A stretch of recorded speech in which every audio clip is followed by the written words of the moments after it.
I think it's fair to say that the car we're going to talk about today is a bit of an overachiever. It won the 24 Hours of Le Mans, not once, not twice, but 3 times. I'm Dario Franchitti. This is Real Cars. That is the Porsche 936.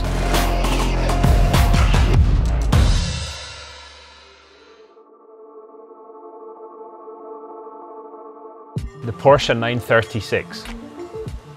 936 won the 24 Hours of Le Mans 3 times. It won Le Mans 1976, 77 and 81. In 1981, they actually pulled the car out of the museum. The new boss at Porsche was a bit upset that they didn't have a car to contend for outright victory that year. So he pointed to the 936 in the museum and said, well, what's wrong with that? He pulled it out, changed the engine a little bit, off it went and won Le Mans. So this was the first turbocharged Porsche to win Le Mans. And the bodywork is very reminiscent of the 917-30 Can-Am car. And just as 76, 77, slight evolution, 81, a slightly different body again.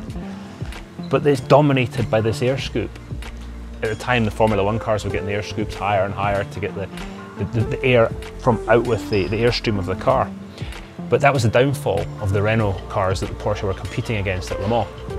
As the car went down the straight, that huge airbox brought in more and more air. It leaned the mixture of the engine out and off it went.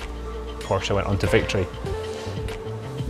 It's still a space frame chassis though.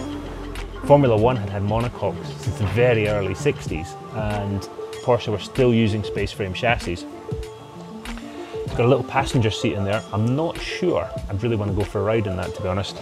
Talking about seats, this is known as a lollipop seat. They ran them in the 935 Porsches. And if you're a Porsche fan, this is a pretty iconic piece of fiberglass. This car is definitely one of Porsche's crown jewels and deserves to be taken out and driven at the first opportunity. I'll see you at the track.